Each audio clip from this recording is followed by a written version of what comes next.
Mediterranean Power Bowl. She spelled it correctly, and it was something that was on the menu. He then told her that he wanted the scallop and pork belly risotto. At 5:10 p.m., the defendant called 3V Restaurant to place the order. She got the order correct. She gave the correct name for pickup, Patrick. The hostess who took the call said there was nothing out of the ordinary about this call. She was able to understand the defendant, that her voice was not slurred or impaired in any way. At 5:15 p.m., Patrick Clancy headed out the door to run these errands at the defendant's request. As he left, she texted him Pedialyte liquid stool softener. Surveillance footage shows Mr. Clancy at CVS on Summer Street in Kingston at 5:32 p.m. He goes to the medication aisle, the children's medication aisle.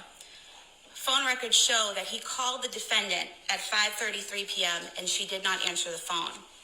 She then calls him back at 5:34 p.m. and the call lasted 14 seconds.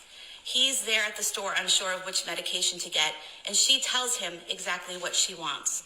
He had no issues communicating with her. It was a completely normal call, although he did mention that she seemed like she was in the middle of something.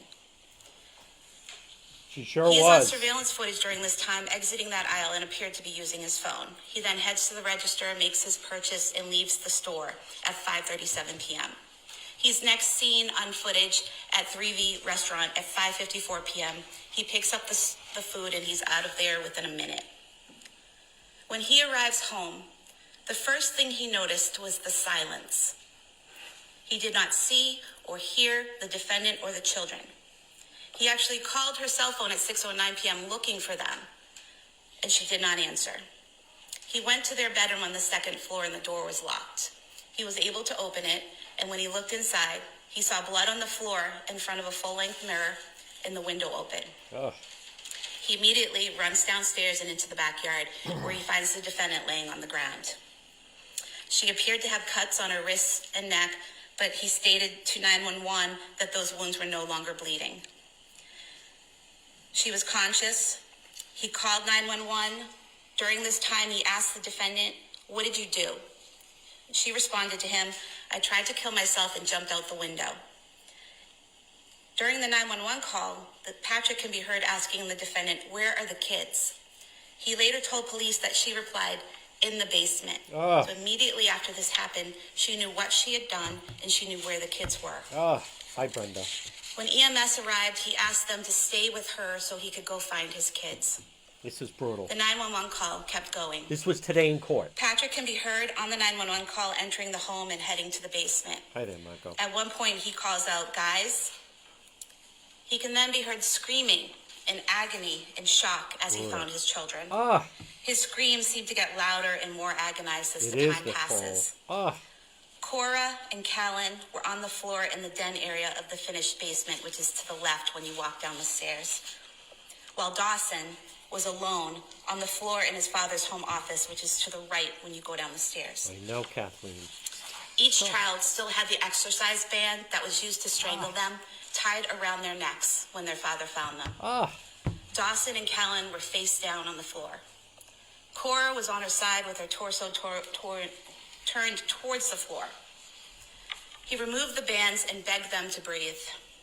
He continued to scream uncontrollably and screamed for officers to come to the basement. Hi, Jason. The dispatchers are hearing this and they send help down to the basement.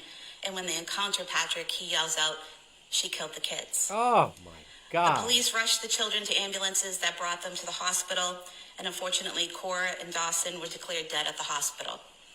Callan was med-flighted to Boston Children's Hospital. Medical staff was able to restart his pulse, but not his brain activity. He was placed on life support for several days before passing away. The defendant was transported to South Shore Hospital and then to a Boston area hospital where she remains. She sustained several broken bones in her back and her rib cage. The police were able to find several notebooks in the defendant's home pursuant to a search warrant, and also notes on her phone that were similar to journal entries. In the months, weeks, and days preceding January 24th, 2023, the defendant meticulously detailed her daily activities, her children's lives, her mental state, and her medication use. Her writing was clear, precise, and articulate. Gut-wrenching is a good word. She never indicated that she was hallucinating, delusional, or had disordered thoughts or speech. No. In all of her writings, she appears to know who she is, where she is, the date, and with whom she's interacted. Wow. She wrote a note on her phone the day before killing the children, stating that she had, quote, a touch of postpartum anxiety, Touch. end quote, around returning to work. Hi there, Rochelle. Terrible. She wrote that her psychiatrist had prescribed medication to help her. The defendant was initially diagnosed, according to her husband, with generalized anxiety disorder. She was then evaluated at the Women and I don't know, Infant Kathleen. Center for So Women's Behavioral calculating. Health in Providence, Rhode Island Oh. on December 20th, 2022. Figures she was in There, Providence. after an evaluation, she was told in the presence of her husband I agree, Annie. by psychiatrists that she did not have postpartum depression and that she had no symptoms of postpartum depression. No further questions. Your She wrote in her witness. journal that at times she had suicidal ideation in December of 2022. No symptoms and of she also told her psychosis. husband that she had suicidal Or thoughts and on one postpartum. occasion Nothing. had thoughts of harming her children. But she did not write or voice those thoughts after a stay Hi at there, McLean Nina. Hospital. When she had those thoughts, she consulted with a psychiatrist and with her husband, and then she committed herself to McLean I Hospital agree, on January Farrah. 1st, 2023. She was discharged by the hospital on January 5th, 2023. Is Mark And the hospital did not file any paperwork at that time attempting to have her committed as a danger to support herself the or others. unseen live stream? She also kept meticulous and detailed daily medication logs It is Allison. in a diary that she wrote. She detailed that she had difficulties with Casey. each of the medications that were prescribed to her. Folks, share And that when you're she had watching, issues buddy. with those medications, she detailed how her doctor had her stop that medication or wean off of it and then try something else. They were trying different medications to see what would work for her, what would benefit her. According to her husband, she was never on more than 4 to 5 medications at one time. And at the time of the murder, she was taking only 3 medications. And he said to the police that she always took the medications as prescribed. After her stay at McLean, the defendant appeared to be getting better, according to her husband. She slept well, interacted with friends and family.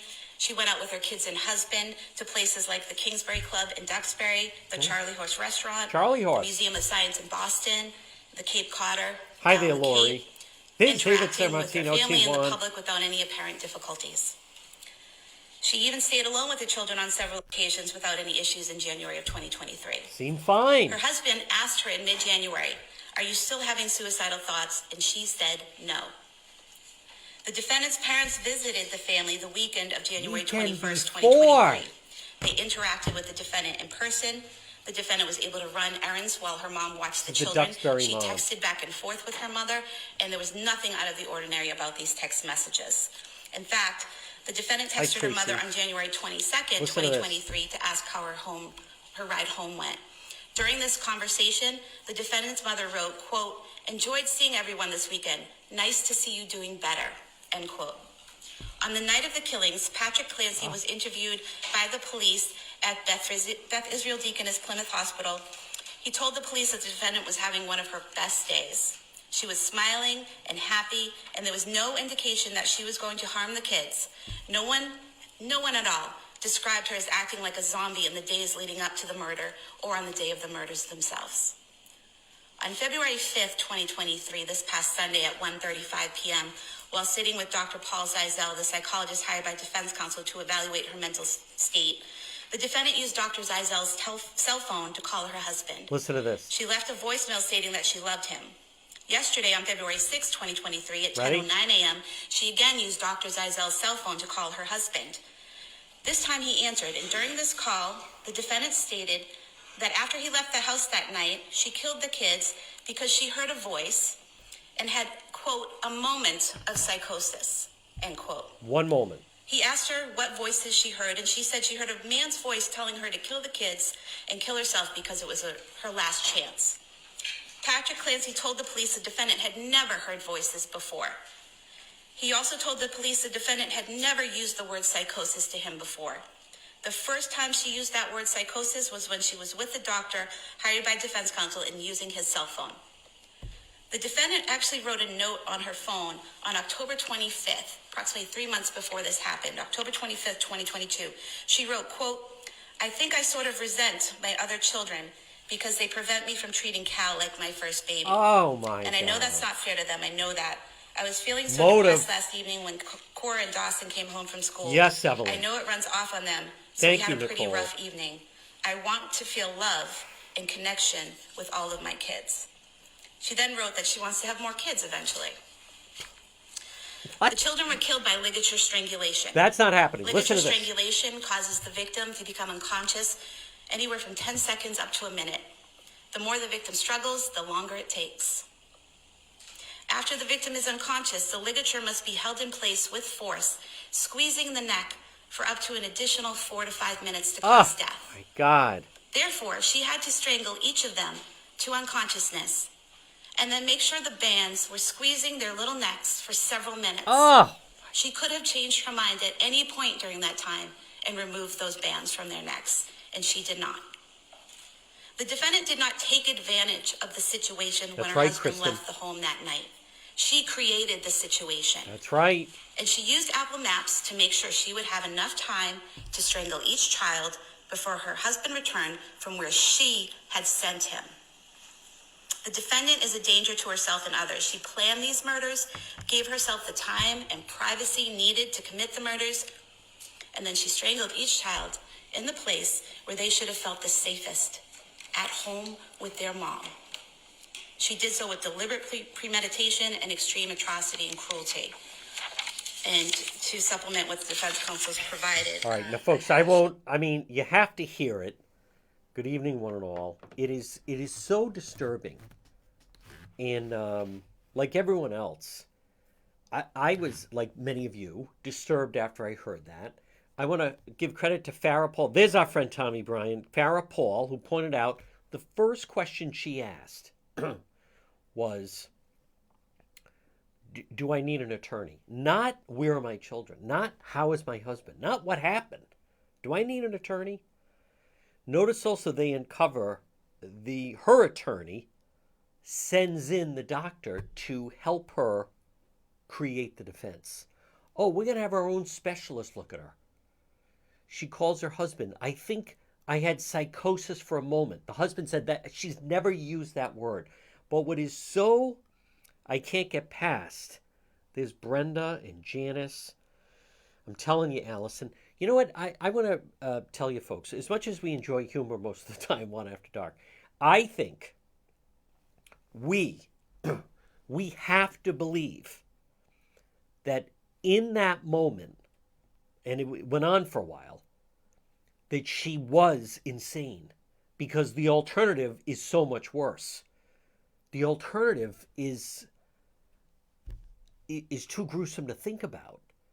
I mean, you hear about war atrocities. I was watching over the weekend, binge watching. I'd seen it before, but I was watching again, rewatching Narcos, right? Pablo Escobar. And even like the cartel. Like they don't shoot a little, it's her own children. Hi there, Gina. It is I think it was 4 minutes max per child. But you know what? And, I don't know how much I'm telling you, Kathleen, I think we have to believe she's insane, because to think otherwise, and I thought, like many of you, Brian Walsh killed the wife and dismembered her is too much. You know what's a big problem with this? The husband said a lot, Evelyn. What else does that tell us? It tells us the husband's cooperating, right? That defense attorney, they send the doctor in to help her plan what her defense is. She's never mentioned the word psychosis. How many people out there? You go on my TikTok page, all these people. Lindsay's Army of Love. Have you ever given birth? Even on my own page, actually. She had postpartum psychosis. Never mentioned it before. But I want to give credit to Farrah Paul. That, it is, I don't know, Stevie. I have so much empathy for her. Postpartum psychosis. All right. I don't know what that's like. Hi there, Kelly. This is worse, excuse me, than Mark Perkins. This is a lot. Farrah, that's the thing. She knew what she was doing. The Apple Maps. Where can I send him to get takeout and also go CVS? I need him out of the house for 20 minutes tops. You know what? This is what I was going to say. Like and I know, folks, it is. I mean, what you know, we sometimes laugh, but there's nothing. But I don't think you know, I don't think I could do this to anyone's children. I mean, anyone's children. She did it to her own children. You know what is so difficult also about this? I'm telling you, Nicole. There's Michael Correa and Nancy. It's not, and I was trying to explain this to someone. It's not a relatable crime. It's not. Let's just say she got drunk. She was at lunch. She got drunk. It was a DUI, and she hit some or whatever, was out and hit somebody or killed a family, which she did. She killed a family. I've said, DUI is one of those, a lot of people say, hey, therefore the grace of God go I, who hasn't had a tricky night? But this is, and I think where the prosecutor really hit this home, that's right, Jeff, women and infants, no symptoms at all. You had to know a Rhode Island hospital was going to be mixed up in this some way. She's in police custody. She should not be calling the husband. Notice that's the doctor. I don't think the doctor's supposed to let her use the cell phone. How about that? Boy, this attorney, does he want to just get her off? How about can you imagine the doctors? And the doctor, you have psychosis. That's what you want to say. She heard voices for the first time. For just a moment she had it, a male voice told her. It's so disturbing. But what I think the prosecutor, that is exactly right, Jennifer. Jennifer Castro is 100%. Her parents couldn't get in to see her. She's being processed before she's arraigned. No one can see her. Why is the doctor? Because the doctor, I believe, the defense attorney is trying to have her plant things with the husband. He wrote that big thing. He forgave her. My wife tells me she loves me. Maybe they view him as he's going to be her big defender. That maybe he goes along with it. Come to think of it, I think she mentioned psychosis. It did take some time. You know what is so disturbing about this? I would think so. They're definitely going for the insanity plea. And I think for our purposes, we have to believe she was. Because like I said, I think the alternative is so difficult. But when you think about it, and I think the prosecutor maps this out pretty well, is how long it would take for each child. Like at no point did it, like, what am I doing? Right? Like you would think after, and again, it's too gruesome to almost contemplate, but the first one, she would just like, oh my God, what am I doing? Or one of the other children would say, Mommy, like, get up, you're hurting him or her or whoever. That's one methodical right after the other, and then herself. Now, I did communicate with someone connected with that group today. I'm telling you, Jade, I don't know, and I'll admit, I mean, I listened to what her attorney had to say, but I spoke with someone from that group. I won't say who. I'm telling you, Nicole, it's 50-50 on my page. Have you ever delivered a child? I think somehow, as much as, hi there, Lynn, she did plan it, Sienna. She absolutely did. Brenda, 5 minutes each kid. And one that's 5 and 3, unless she locked the 5-year-old in his office? Possible? I don't know. I mean, we don't know. But you come out of that, the first thing you say is, do I need an attorney here? She gets out Apple Maps. I didn't even know there was an Apple Maps. I think it's like Google Maps. And maps out, I'm going to send him there. And then figures out, okay, for the distance and everything, it's going to be about 20 to 25 minutes. And then how about he calls her from CVS and said she sounded like she was in the middle of something. Oh, she was in the middle of something, all right. I don't know. But I think I just touched on something. As much as I say the prosecutor Farrah Paul did a wonderful job, and I appreciate you. I want you to know that. Folks, thank you for the stars tonight, by the way. We have so many new people. That's just a way. It helps support the program. I mean, we, try to do, especially this time of year. It's dark, it's cold. But anyhow, the and it's content. I mean, I provide original content. But the thing, as I say, a DUI might be a more relatable crime, or that's something an attorney told me. That many times a DUI, people regard it as, it could happen to anybody. Who hasn't had a night? They had a little bit much to drink. But I'm wondering now if this element of the postpartum, if that is seen as women as a relatable crime, as a relatable crime, if that makes, I think that makes sense. So there's certain things, right? Like Brian Walsh dismembered his wife. I'd say that's unrelatable. Someone is driving somewhere and there's a road rage incident and someone is coming at them and they defend themselves and, it's a manslaughter charge. It could then be a self-defense case. Relatable. What would you do? Someone breaks into your home type of thing. You hear a noise, an intruder. Have a weapon. They threaten you. You take them out. But this, I'm telling you, Robin, I don't know what to make of it. I don't. Brenda says she should go to jail. It's going to take a long time. Go to rehab, home confinement. I'm telling you, Brenda. What does that tell you, Jennifer? Face down. Let me see what you wrote. Didn't have the courage to look at their faces after she committed the murders. Or maybe that she had them face down as she did it. I don't know. There's Diane Anderson. No one chooses to have... I agree with that, Stevie. But I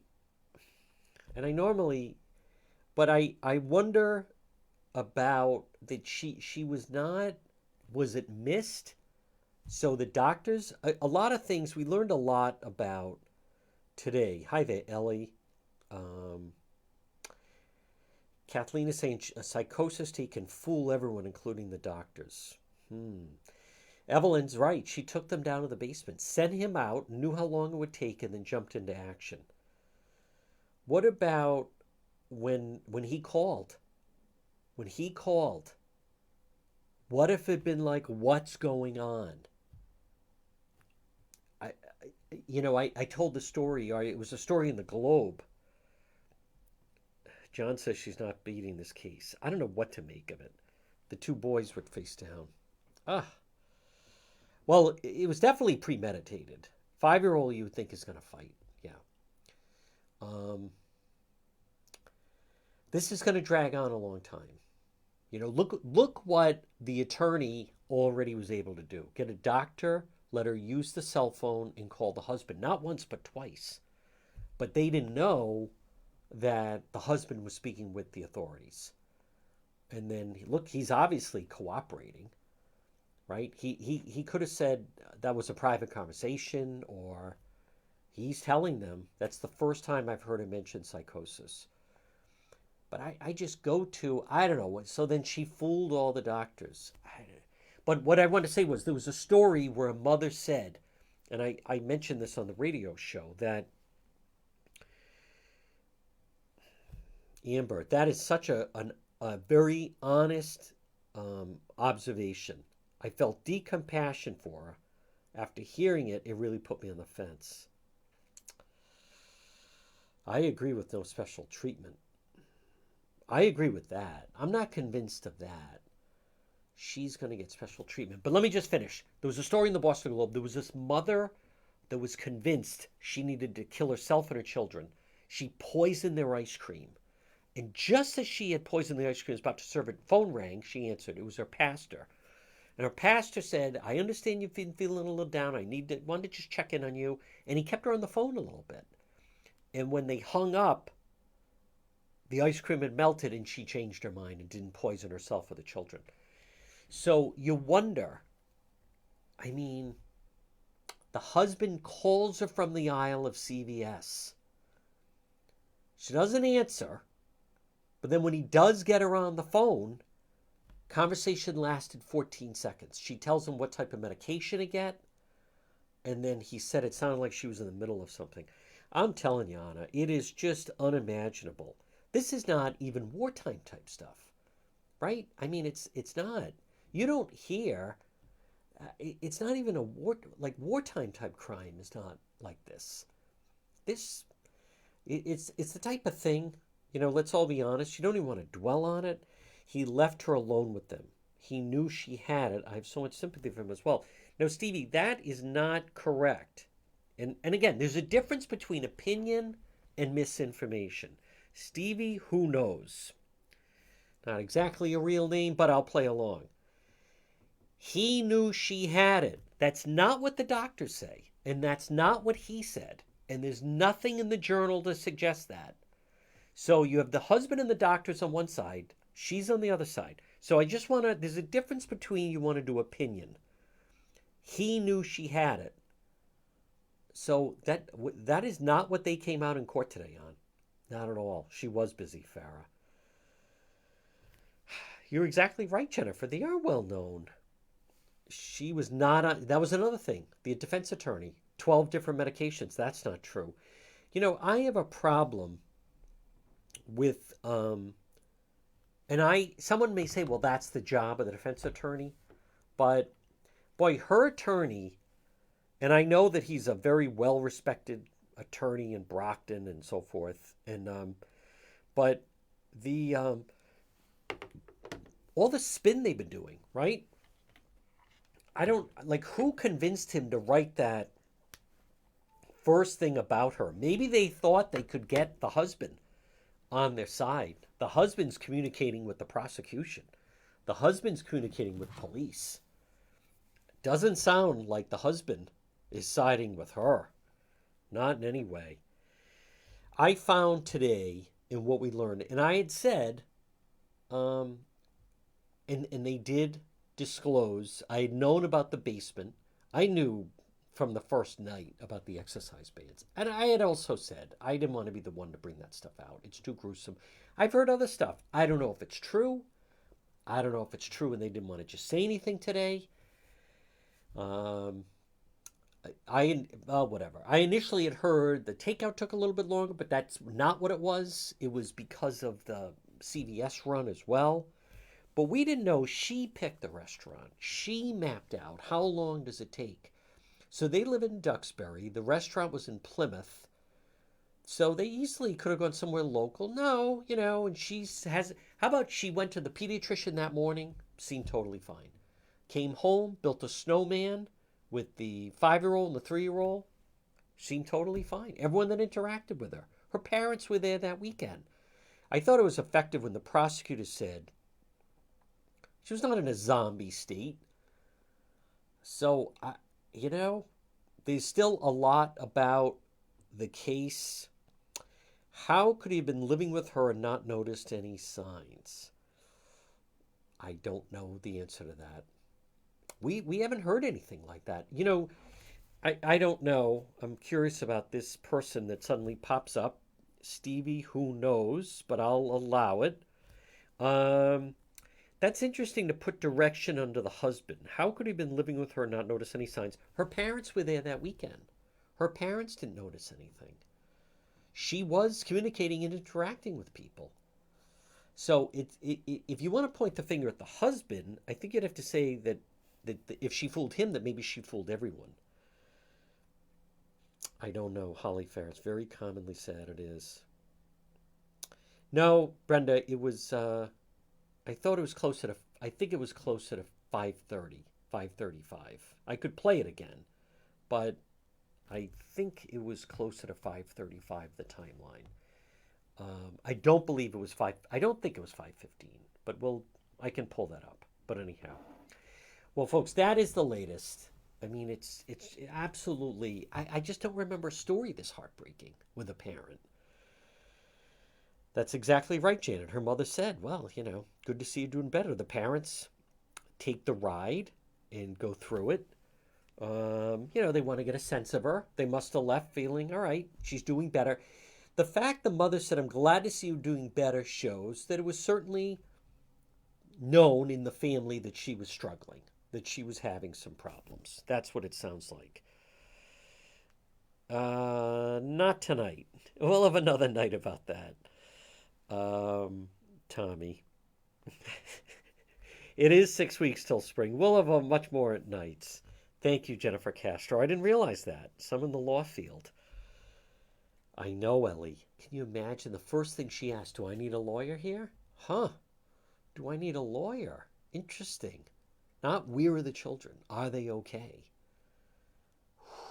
Wow. How's my husband? What happened? Right? Like she's coming out of a drug haze. Why'd she have the mask on? She is in a hospital. You also know the defense, her attorney said, I don't think we need the camera on her. So that may have been, you don't know where it plays in. The judge said, no, I think this arrangement is fine. I think this arrangement is fine where she stayed on the screen. But as far as the mask, she's in the hospital. And I, just wonder if that's a way to kind of shield her, so to speak. I'm not saying it's the most effective way. This is what we saw. That's her, Lindsay Clancy, and Zoom in the courtroom. And then it is just so initially, so she's on Zoom beamed in. And her attorney said, all right, can we shut that off? We don't need to be able to see her. And the judge turned him down. So, folks, it is. I don't remember. I mean, the Anna Walsh thing was, like I said, that was gruesome. A lot of these crimes are. But this one, there's just, it's, from the minute the story broke, I had doubts. I'm telling you, Nicole, I don't know what to make of it. How about that? Regretted having the other two children? Felt bad?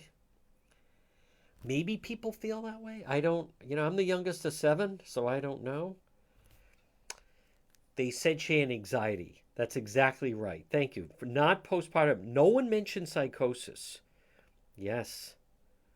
The GoFundMe for Patrick is over 1 million. I don't know what he's going to do with the money. That's a very good question. Well, she did go. Everything seemed fine. I'm telling you, Kristen, over 1 million. I don't know. It is. No one does. 3. She did. She tried to jump out the window. Overwhelmed. I don't know. She took the little one to the P that morning. Did a snowman that afternoon. She wasn't like in a robe all day. I've heard of people that have had complete breakdowns. They can't get out of bed. Unless the meds wore off or I don't. That was rough today. And I'll share and I recognize the President's State of the Union is tonight. Thank you again for the stars, everyone, for supporting One After Dark. Cranston PD Live.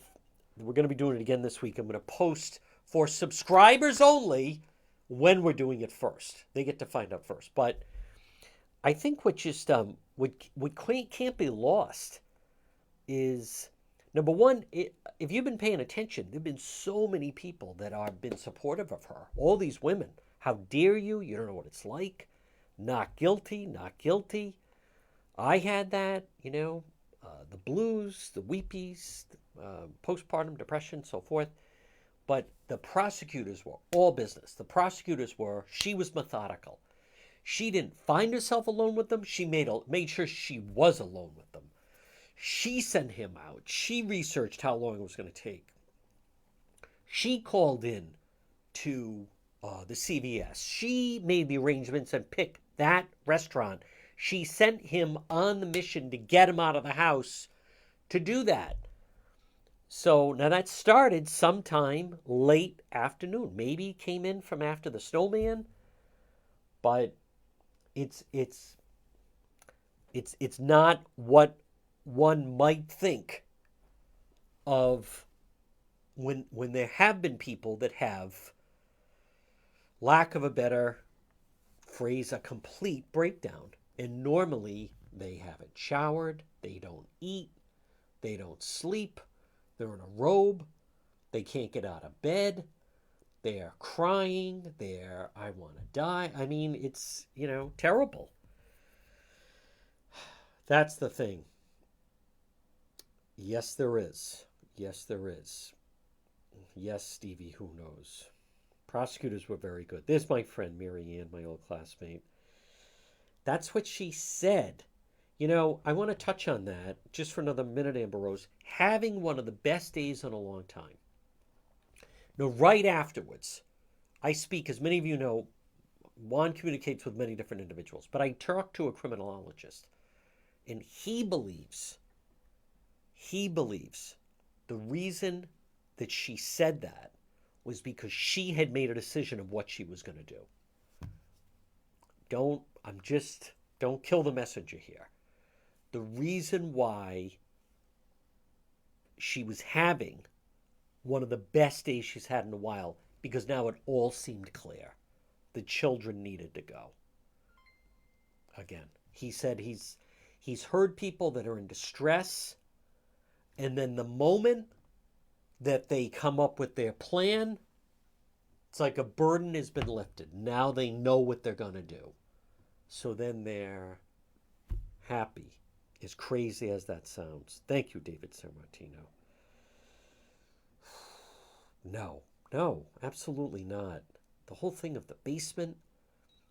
I think there are many things that did surprise me today. And I want to come back to the length of time for those bans. Now, I've heard, I don't want to get into the goriness of it. I've heard different things about it, but I think we'll learn more as we go along. Folks, it is Tuesday night. I know, this was a heavy one.